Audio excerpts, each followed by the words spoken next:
Hello. I remember meeting you, Linda. This is Sherry from the cantina. Hi, Sherry. I remember meeting you too. Nice to have you with us this morning.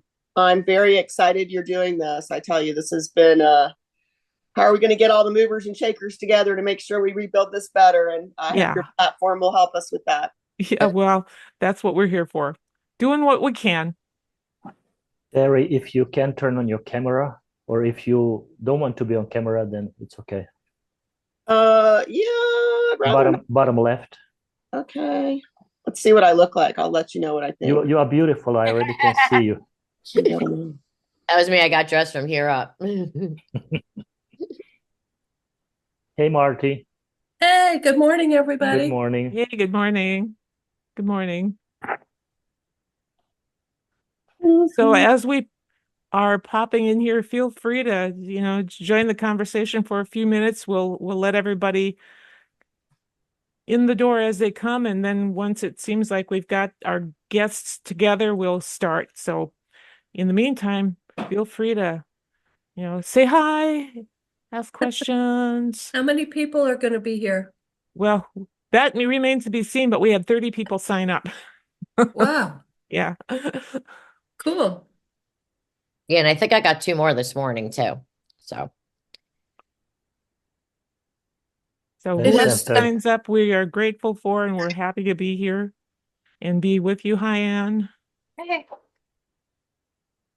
it has dawned on me so many times over the last however many weeks that this organization could have been, what do I want to say? We could have, if we'd started sooner, we would have been in a place to take all these other organizations that are doing all this great stuff. Oh, Yeah. And what your goal, Linda, I think, was to take all those organizations and bring them together. And we could have, had we known, of course. Yeah, yeah. but Hindsight Um, is 2020, and of these course. are lessons. We'll do this at the next hurricane. God forbid. Yeah, but the point is we're here now together, you know. Well, we are on a tight timeline because, frankly, I don't think any of us can tolerate much more than an hour of Zoom. So I just want to welcome everybody, and just to recap, you are plugging into the first virtual event of Positively Asheville. And if you aren't familiar with us, Positively Asheville, by the way, can everybody hear me all right? Yeah. Yes. Good. Positively Asheville is a community of leaders who have joined together into a forum so that we can work together to make a positive difference in our Asheville community by developing and collaborating with organizations, local businesses, and individuals. And then through education and through collaboration and cooperative support of one another, what we aim to do is to develop our skills further, to gain valuable insights, and to have greater influence over our community as we grow our businesses and organizations stronger. So welcome, everybody. Just to let folks know, if you haven't, I just sent out an email yesterday to share with everybody the agenda, but I'm going to let you know that we have three speakers today. They are my cohorts in terms of being members of the advisory team for Positively Asheville. The first speaker today will be Jennifer Manili, and she's going to talk to us about adapting to sudden change. Toni Morris will follow with stepping forward into chaos. And EG will talk to us about mental fitness for a resilient workplace. And then hereafter, we're going to have a Q&A interactive session. And we will also have a drawing for a t-shirt that has Asheville Strong on the shoulder. So we'll talk about that a little bit further on. While we're still waiting for a few people to pop in, I wanted to give you the heads up that in December, we will be meeting live again.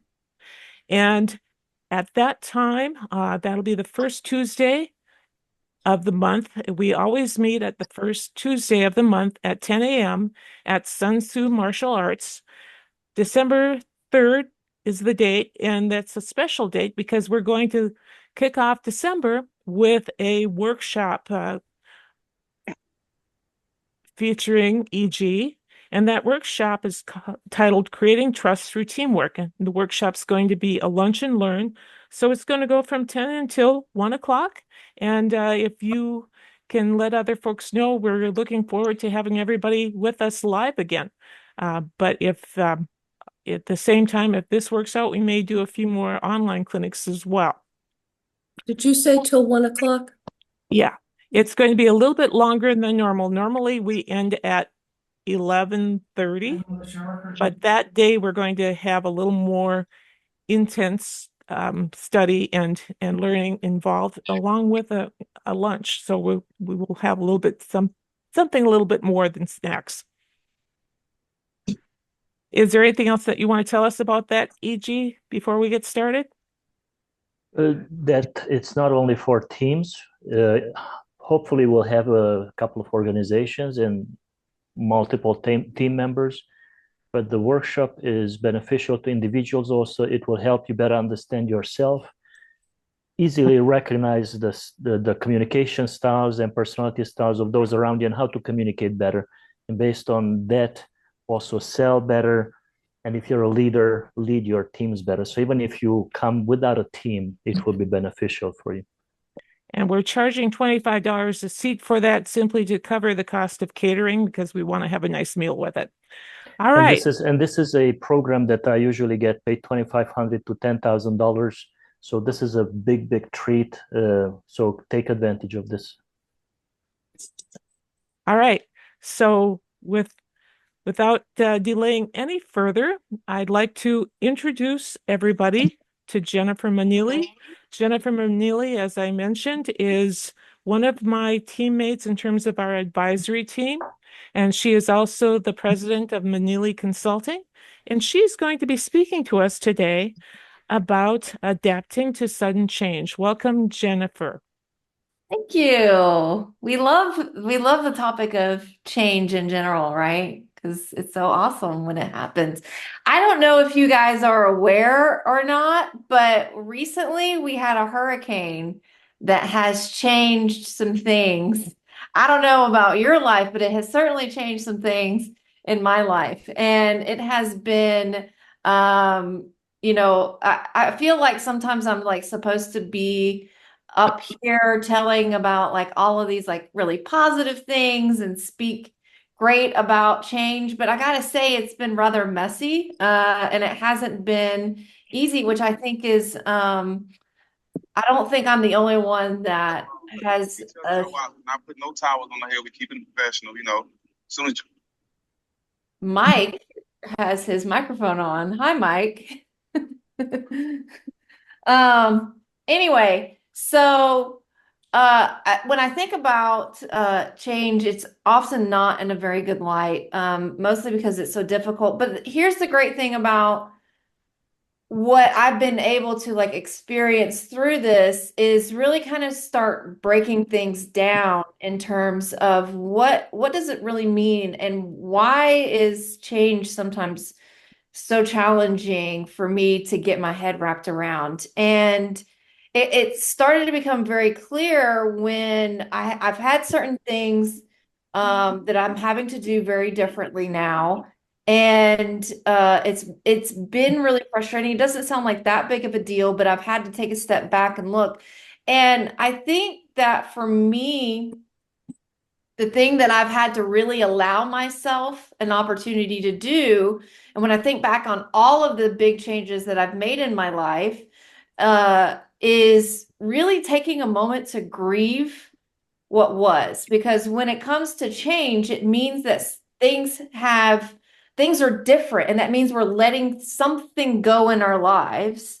Whether it be, a person, whether it be a characteristic of ourselves, whether it be just like moving or whatever it is, we're letting something go. And it's something that it feels very unstable. And it also, there is a grieving process that happens when it comes to change. And that's something that I think that I have not been great at paying attention to throughout this whole thing, is allowing myself to just kind of grieve a little bit, because I get so focused on wanting to think positively, on wanting to look at the brighter side of life, and I forget that there's other sides of things as well, where it's like, well, I also have to pay attention to this. The other thing that I am becoming very well aware of when it comes to like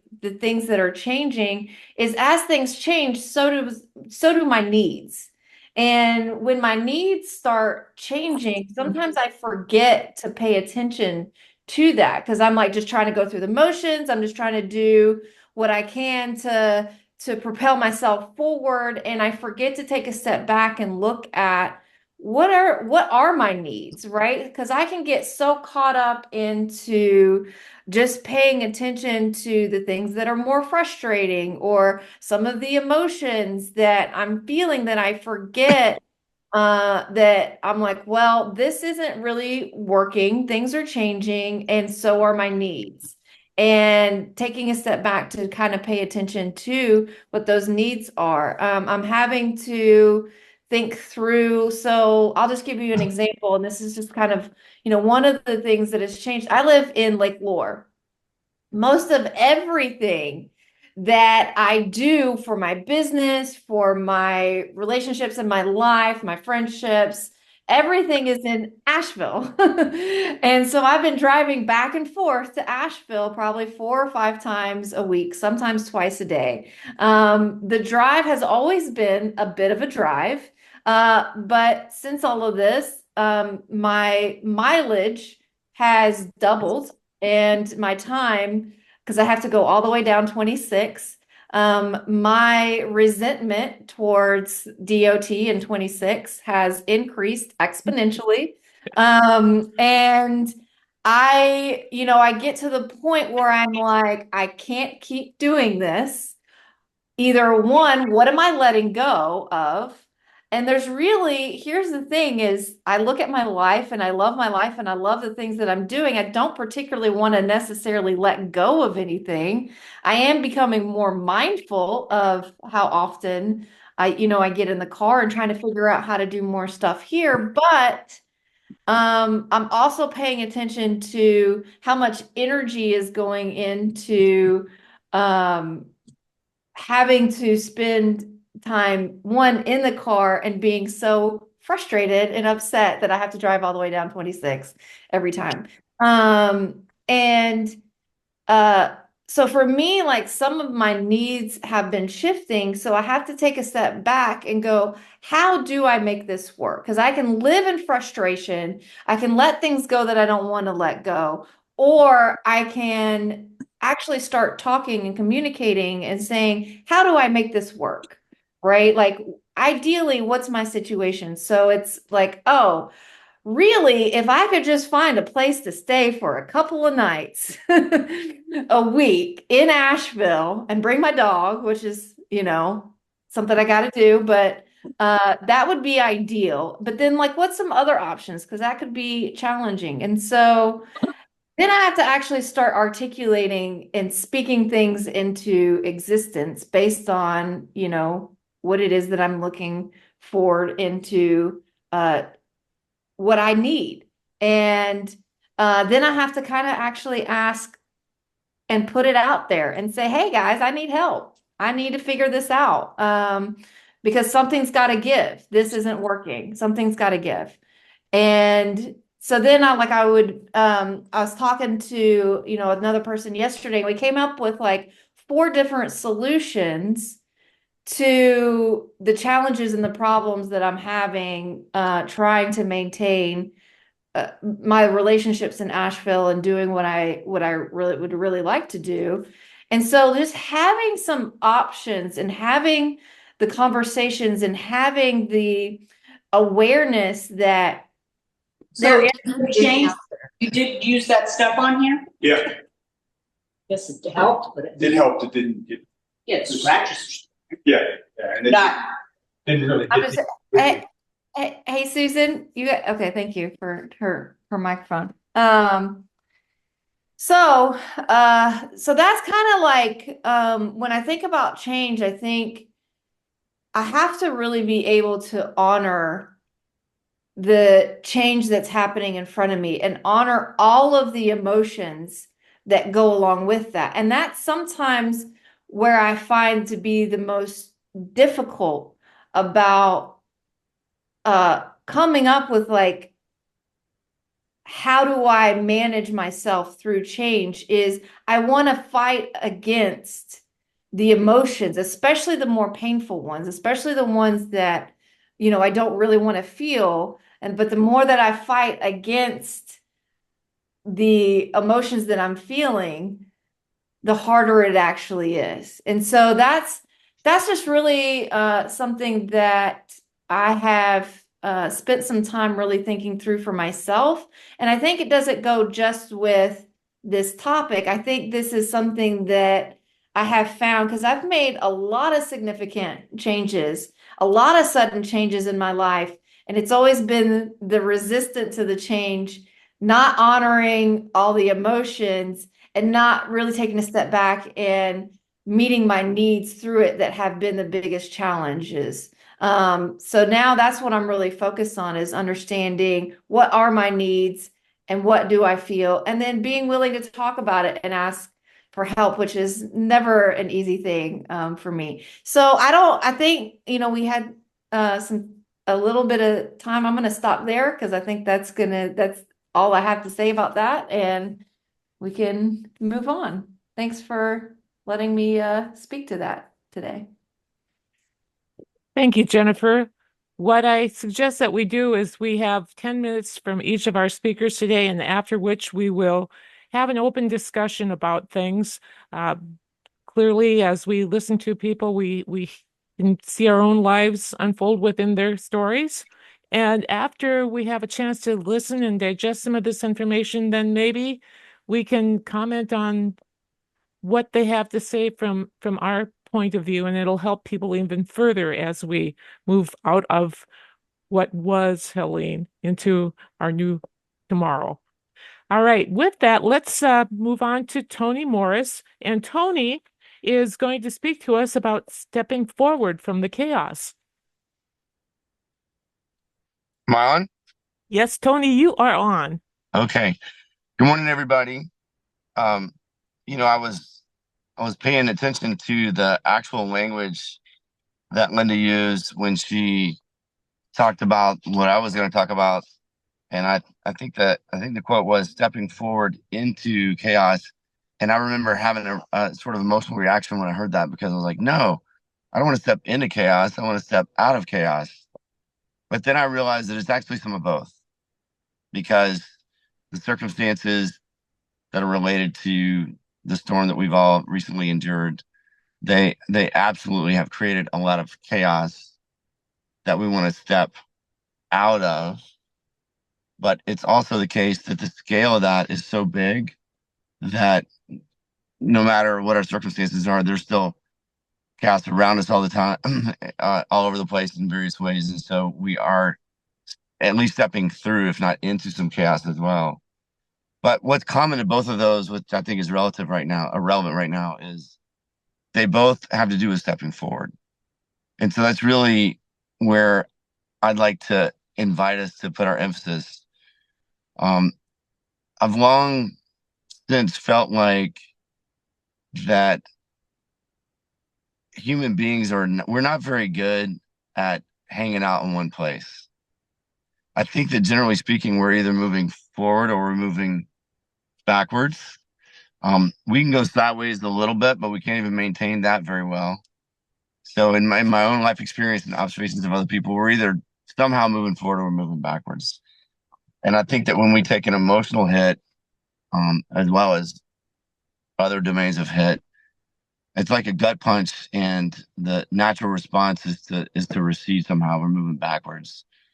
And that's an unsustainable state. You know, if we move backwards enough, then, you know, if you follow that trajectory through far enough, then you die. And I don't think any of us are interested in that prematurely.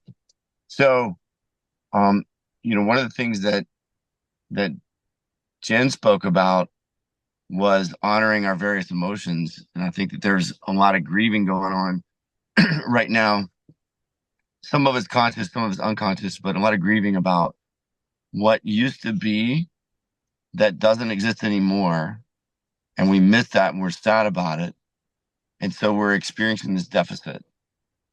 And while all that's true and accurate and completely relevant to the circumstances, it's also true that every set of circumstances presents an opportunity as well. And so while it's true that we used to have a river arts district and you know, various of us had personal property belongings, and some of our businesses don't exist anymore or didn't in the way that they did, or they've been negatively impacted. It's also true that we now have an opportunity to create again. And we can think in terms of recreating what we had, or we could go one better and think about creating anew, creating better. A little personal digression for a moment. My wife and I experienced sewage in our downstairs 2 days from what we would all 2 days prior to what we all would otherwise consider the storm. You know, I think most of us think of the storm as being that Friday morning, that fateful Friday morning. But as you might recall, it rained several days before that, and we had a ton of rain Wednesday, 2 days before that. And turns out the sewer line on our street apparently had a partial backup, partial blockage that none of us on the street were aware of, because under ordinary circumstances, there was still enough flow for everything to work. But when we got that perpetual, you know, high volume of rain, and then there was a big surge, a big deluge on that Wednesday, 2 days before, it was too much for the line to handle. And our house happened to be the lowest point on the street. And so we took everybody's sewage in our basement, which was super gross. If you haven't been through that, I'm gonna tell you, it's really gross. But so you know, I had all the emotions that you might imagine. At first, you know, I was kind of wigged out, and then it felt very victim-y. I was angry. I felt put upon because I got a business that engages several hundred people, and I feel responsible for all of them. And you know, we didn't have cell service and power and water and all that, and I'm trying to take care of all our people, and we couldn't get in touch with them. And then on top of that, I got sewage in my basement, and the house smells like, you got it right. It's now 5 weeks later, 6 weeks later, whatever we are, and the restoration companies come out and extracted everything, sanitized everything, demoed stuff. I personally have built it back, and not to, you know, borrow a political slogan, but I've been literally, because I was going to build it back anyway, I rethought some of the circumstances down there. And one of the areas that I have in our downstairs is a little workshop. And so, you know, they're not major changes, but I made it better. I made my work counters 6 inches deeper because they didn't seem to have enough room before. And I made some curved corners instead of pointy corners. I kept hitting my hip on it when I go around the tight corner. And I put a clear epoxy down on the floor. And so, you know, it stays clean now. And, you know, these seem like little things, but it's now been 2 weeks since I finished it. And I'm going to tell you guys that I make up reasons to go down and stand in my little workshop. I call it my back cave. So I now go downstairs. I make up reasons to go downstairs, and I'll stand for 30 seconds and I'll just look around with great pleasure at all my little workshop built back and all my things in their places. And I'll make up little tiny projects to do just so I can use my new workshop. And I enjoyed it before, but I enjoy it more now. And I would never have written a script whereby I would invite sewage into my basement in order that I have to rebuild it. I would never have designed that. But given that that's what took place, I now have this really positive benefit on the backside of it. But only because I was willing to, despite all my frustrations and victimhood and all that, despite all that, I was willing to engage with the process and do what I needed in order to make forward progress. And I think that that opportunity exists for all of us. So, a few little reminders. These are not in any particular order, but some of these are sort of cliches. We're familiar, most of us are familiar with some version of these, but a lot of times when we are met with challenges and we want to move forward, the scale of the challenges sometimes can become the biggest impediment because it just feels so big that we don't know where to start. And so, one really effective strategy is just start somewhere. It really almost doesn't matter where you start. If you can start with little tiny steps and ones that are easily recognizable, easily measured, ones that you can give yourself credit for, and then do the next little step and the next little step. There's an aspect of momentum that gets created with the sequential accomplishment of forward steps. And that momentum picks up magnitude. And so that phenomenon is called resonance. And I'm an architect also, and for those of you who might not know. And I remember watching in architecture school this film, and I'm sorry, I don't remember the name of the bridge now, but there was a bridge back in, I don't even remember exactly when it was. I think it was the 40s or so, but there was a suspension bridge built in some major city long ago, and it was all the craze at the time because it was new construction methods and looked so cool. And then there came this time when the weather changed, and there was a slight breeze of about 5 miles an hour, which we would all stand outside with a 5 mile an hour breeze and hardly notice it. Like, that's not much, right? But what happened was, it was just enough that it moved the bridge, like a kid sitting on a swing and just getting a little baby push. And with a little baby push, as you might imagine, the swing swings out, and then of course it swings back. But then if there's another little baby push, now the swing swings a tiny bit further the second time, and then swings back, and then there's another little baby push, and now as I'm sure you've anticipated, it swings a tiny bit further, and we would repeat this process to the effect of like a really big swing at some point. And you might have personally done that when you were a kid on a swing. That's how you end up going really high. Well, the same thing happened with this bridge.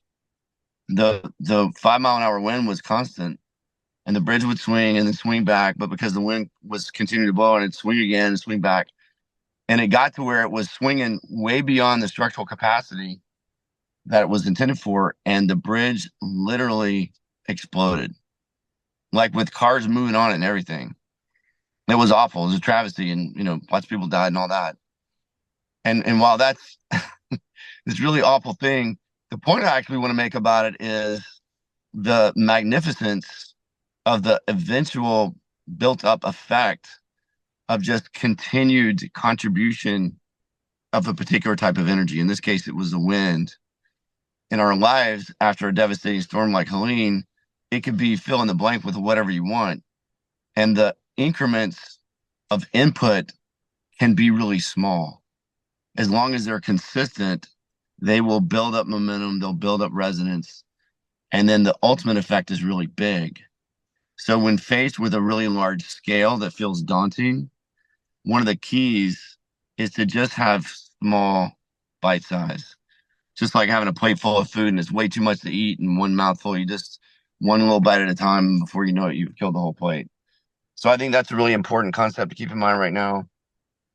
I think it's also really important to remember the notion of being specifically about the way you want to make progress instead of being preoccupied with what we don't like about the current situation. So I'll make a little analogy for a moment. Human beings are really good at accomplishing things that we're specifically focused on. We're actually really awful at not things. So somebody who smokes and they want to stop smoking, if their focus is on stopping smoking, they're just relying on willpower, and it's unsustainable. And some people are stronger than others, and some people will sustain that state longer than others. But everybody ultimately will run out of gas, they'll run out of willpower, and then they'll succumb to the urge to smoke. But if instead you make a new commitment that's associated with the urge to smoke, which says, hey, every time I recognize the urge to smoke, I'm going to choose to eat an apple. Then you can be about eating apples when you recognize the urge to smoke. And in so doing, there won't be the space and, room, so to speak, to smoke a cigarette. So it's not that you'll not be smoking a cigarette by virtue of doing this other thing, but it will not be the case that you'll not be smoking a cigarette because you're willfully not smoking a cigarette. You're willfully doing this other thing instead. So in this case, where we can go in and out of feeling beaten down about all this happened to us, we can hang out there. And if we hang out there, we'll just stay there. We can instead be really focused on what we truly would like to create instead. And we can decide that we're going to have an association with our recognition of feeling guilty and feeling grief and beaten down. And we can just decide that when we feel that, we'll let ourselves feel it for a little bit. And then we will take that as a cue to then turn our focus back to whatever the thing is that we're interested in creating. And by virtue of making that little rule for ourselves, we'll move forward. And it's a very, very dependable thing. And, for me, if I could sum all this up with just sort of one concept, that would be the one that I would invite us all to focus on, is being really specific about what it is that we want to create from this point forward, and just be focused on that, as opposed to hanging out in the grief and victimhood of the suffering that we all have legitimately endured. But we can't make that go away. What we can do is focus on what's ahead of us and create anew. And life is a continual creation process. It's never not been that. We just get seduced. We get artificially seduced here and there into believing that what we are currently experiencing is permanent, and it never is. So. Thank you, Tony. Yep. Thank you. I'm going to move quickly into our next speaker because we want to have some time to chat amongst one another. Let me introduce to you E.G. Sebastian. He mentioned the workshop coming up in December, but for today, we're talking about mental fitness and as it pertains to a resilient workplace and as it pertains in our lives. Go ahead, E.G. David Henry Thoreau said that most people go through life living lives of quiet desperation. I love what Tony said about being specific or being intentional about what you want out of your life, what you want out of today, of tomorrow, of your future. And it's easy to succumb to desperation and complaining and just being angry. And it's important, especially after an event like Helene, it's important to take time to grieve. Even those of us who didn't lose much property, didn't get too much damage.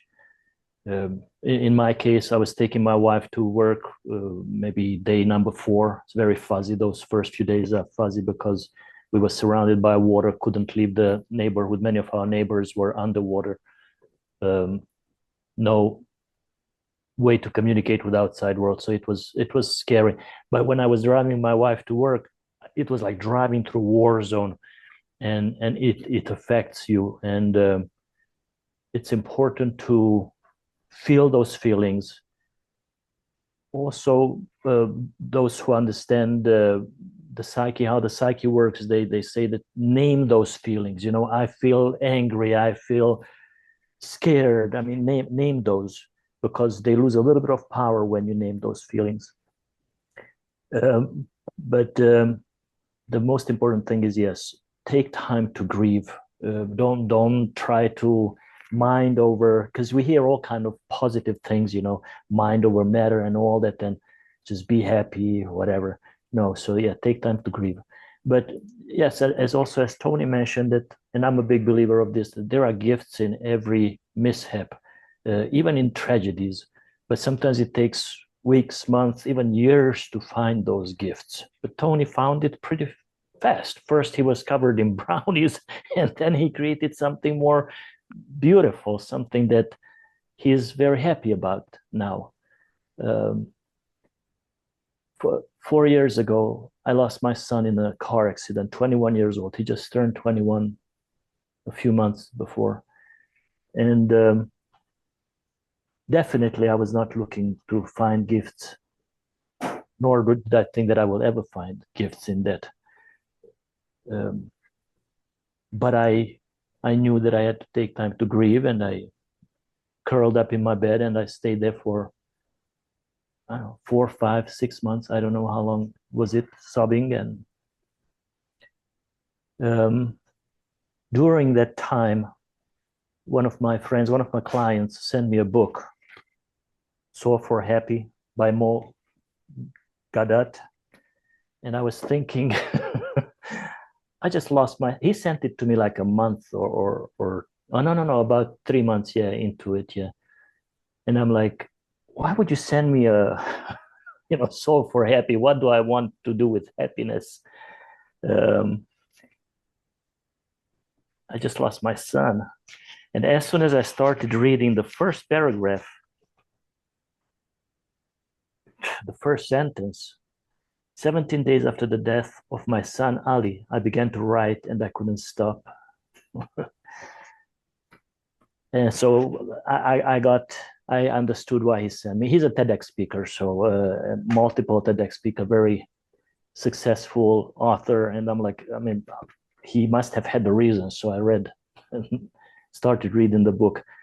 And in the book somewhere, it said that we often, after a tragedy, we get stuck into a loop in our head, replaying certain things. And I kept seeing the accident and I kept talking to my son, hey, slow down, the freaking curve is coming. And we don't know what happened. We don't know, did he avoid a bear? There were people on the road. He started taking the curve, but he never finished it. It was a 3 curves, 1, 2, 3, and he didn't complete the third one. And I just kept on replaying it in my head. And so the book was saying that catch it and replace it with something else. And like I replaced it with memories of when they were little and we were on the beach, right? So, but that one paragraph in the book already helped me control my emotions and get out of that loop. And many of us are stuck in that loop after the storm, especially those of us who had major losses. And I know many people who watched the water rise and rise, and they went upstairs and finally they had to get into a boat or something to get away from the house. They were rescued. So it was crazy, the stories that we heard from people from around us. Change can be hard, and especially when that change is caused by, as the news called it, one of the articles, an apocalyptic storm. And change affects everyone differently. Some people can bounce back really quickly, and for some it's a struggle. But again, step one is to allow yourself to grieve. Don't try to catch, as Mo Gadat says, catch that loop. I think in the beginning, for weeks, especially when it's a major loss, just let it be, just feel all those emotions. But then, yes, catch that loop, get out of that loop. Also around that time when I got this book, I also signed up for a mental fitness program that somebody recommended. And about a week into that program, I stopped sobbing. I was sobbing all the time. I was shopping, pushing the shopping cart, sobbing. I was driving, sobbing. And after I started the mental fitness program in about a week, I stopped sobbing during the day. And so that was a major change. So I got trained. I went through a 1 year training, and now I teach others. I go into organizations and I help employees become more mentally fit and focused and deal with overwhelm, especially now after such an event in the area. Many employees struggle with mental fog, confusion, all kind of difficulties. So I go in and I help them develop skills that help them get back to balance and be able to focus. So I will give you the 3 steps. Of course, there's more to this. This is a 4 to 8 hour training, but the step 1 is to catch that the thought that is in your head, the anything that is troubling, and we call it the saboteur interceptor, because these thoughts are sabotaging your mental health, your well-being, and all that. So you intercept it, you catch it, and then you step into your sage mode. That's how we call it in this system, the sage mode, meaning that you take control instead of spending months, years wallowing and being angry and complaining. No, you, as Tony said, you become intentional. And then you use self-command is the 3rd step, when at first all you need to do to get out of that is like I did with going back into the past and going to the beach with my children. And we lived for 23 years by the ocean, down in the low country, Ladies Island. But we were catching little fish and then we released them.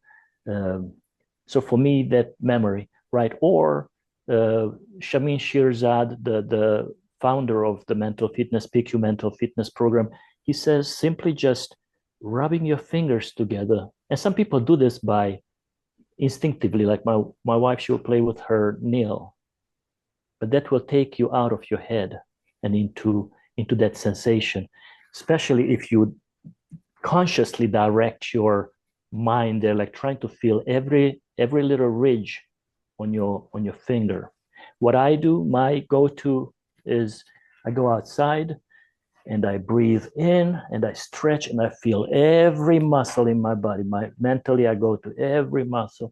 I also notice my breathing going in all the way, and then I pause and all the way out. So I do that 3 to 5 times every few hours during the day. Our mind is like a rubber band. You just keep stretching it, stretching it, stretching it. If you don't release it, after a while, it will pop. That's when you lash out to people and you become belligerent and negative and all that.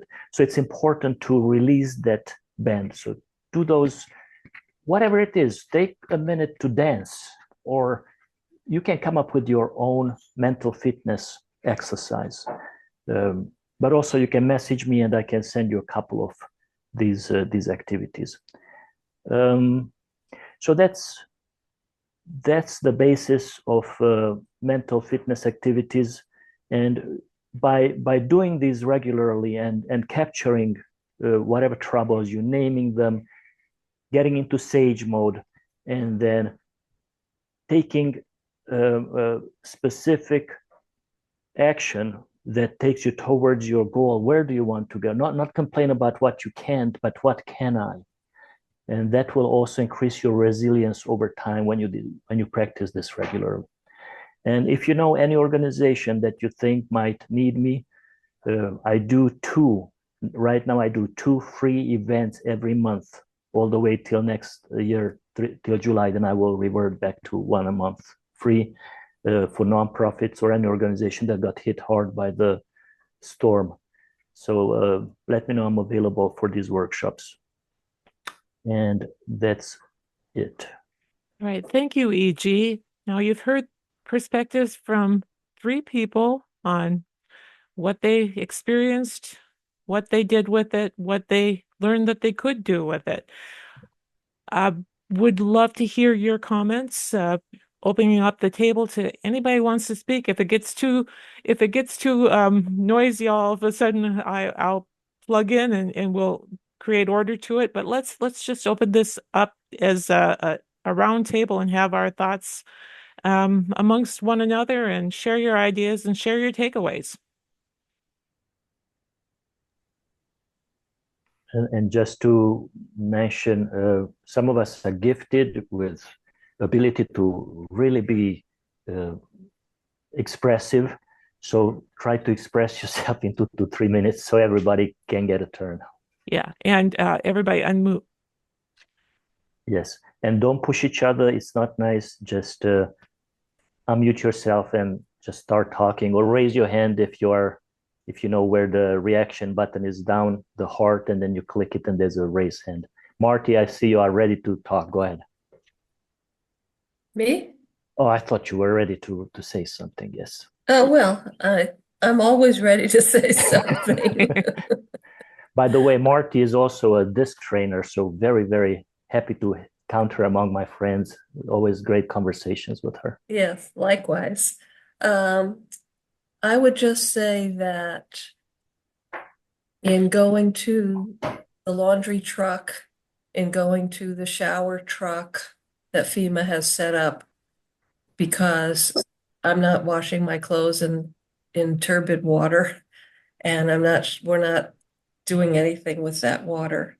I've met so many people in much worse situations than we are. And it just reminds me to be so thankful for what we have, for what didn't happen to us, because we had no damage. Our whole complex is perfectly fine, a few tree limbs, that was it. But I had an appointment on Biltmore Ave last week. It was the first time I drove through the village. Holy cow. I hadn't seen anything like that, and I've lived overseas and done lots of things, and I've never seen anything like that. Yesterday, I had to go to the Asheville Mall for an appointment, and I was gonna come back down that hill and come back Swananoa River Road. Well, you can't, because the light at Best Buy, the road is closed, and it is all dirt and barriers and trucks and for as far as you can see. And gratitude is something we've been practicing a lot of. Laura, you have your hand up. Yeah, I wanted to say that I really appreciated what everyone said, and in particular, I was thinking about the thought that Tony had said about bringing something into my life versus thinking about the loss, thinking about what was good. And we lost a ton of trees. It hit our house, yes. And I didn't think we had much damage initially. And then, oh yeah, we have a little damage. Nothing like other people have experienced. Certainly, we were fortunate to not have the flooding. And so, when I go out there and we're cutting up trees, we're still cutting up trees, and probably have about 20 or 30 trees we've had to chainsaw our way through and bring to the front. And it's a very sad thing for me. It's visceral because I truly feel close to the land. But when I think about what it brought to my life, it's brought me an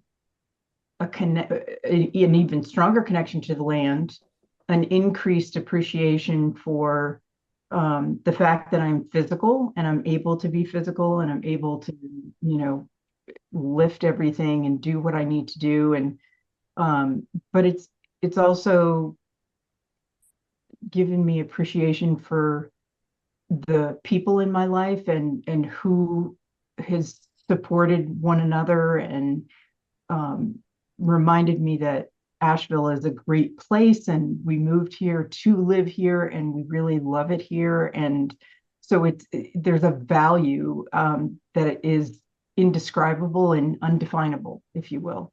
And then it's just given me so much appreciation for everybody. So I've really been so grateful and thankful for that opportunity and to get to know my neighbors better and all that stuff.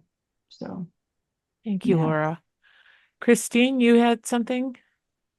Yeah, I think one thing good that came about this was I was in line at Walgreens and they were doing one in, one out. And I met this girl, Whitney.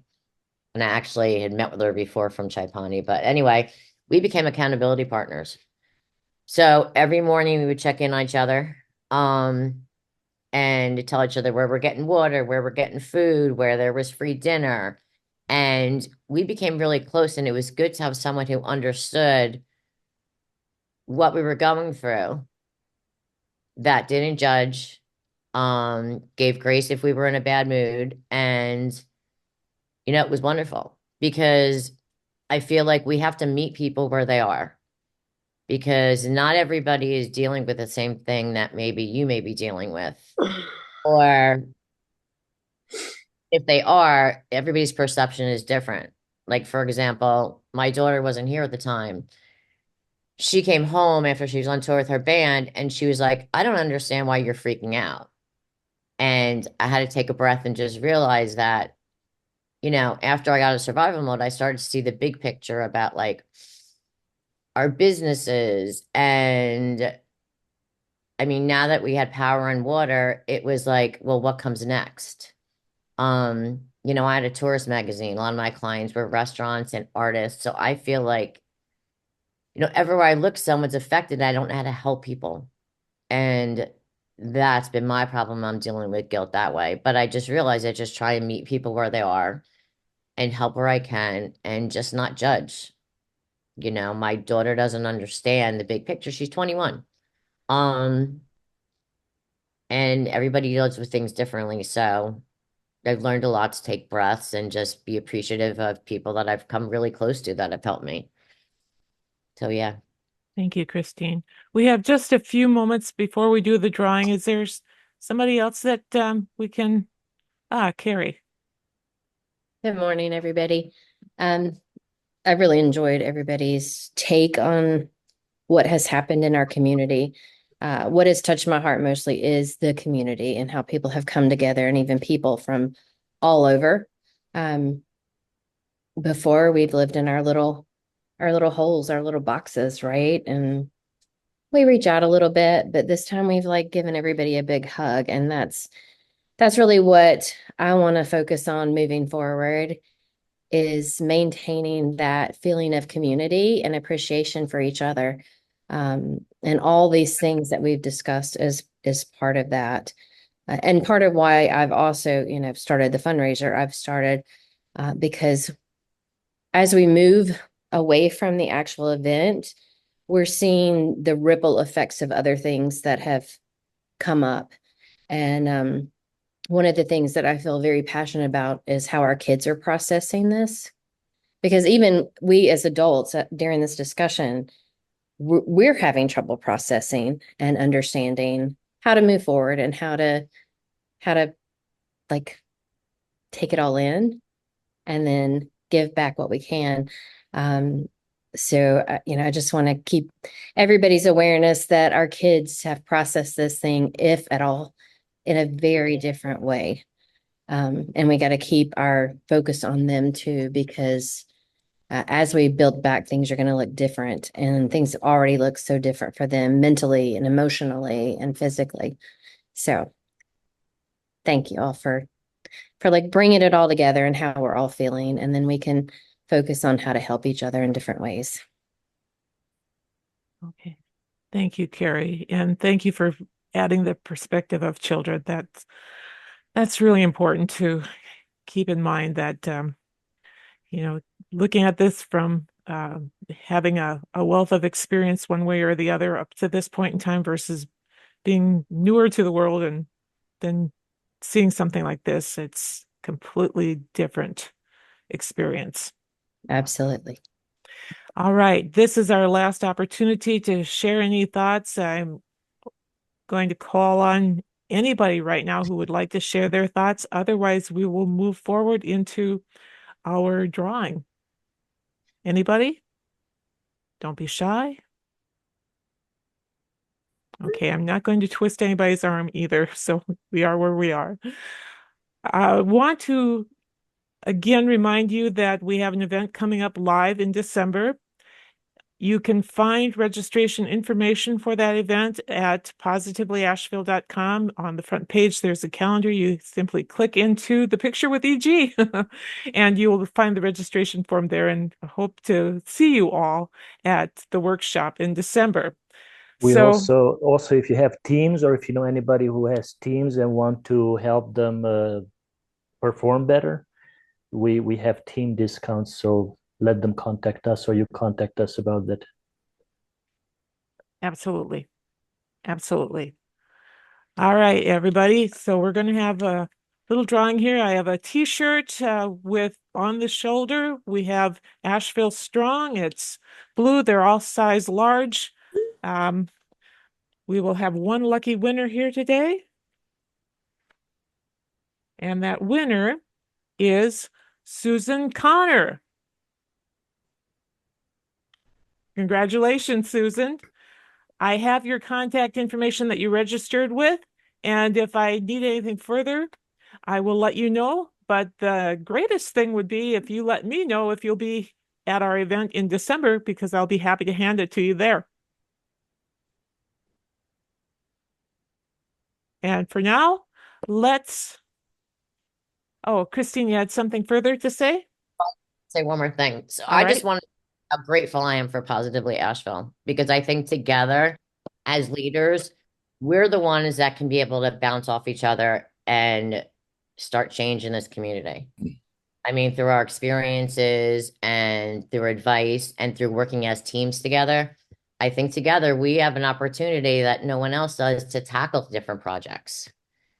And I'm just grateful and I'm just excited about what's going to come of us and the great things we're going to be able to do in the coming months and years. So thank you. And you are all part of that experience, and I appreciate and we appreciate you being here with us today. So go out there. Linda, can I just add one thing? Yeah, Marty. If anybody is interested, right after this at 11:30, Incredible Business Networking is meeting at Elena's Mexican Restaurant in Candler on Smoky Park Highway, in the little shopping plaza up there. I don't know what it's called, but if you're interested, it's at 11:30. I think, is that the West Ridge Mall area? Yes, Yeah, it's West in Ridge there. Mall. Yeah, you go All up right. that steep driveway. All right. So it'd be a great place to hang out and, share some thoughts and meet the friends you've made today. All right. Hope to see you all in December. Have a wonderful and safe day. And remember us, we're with you, we're thinking about you, and we're all looking forward to the gifts that will come as a result of our new experiences. Thanks much. Bye now. Bye all. Bye, guys. Bye. Bye.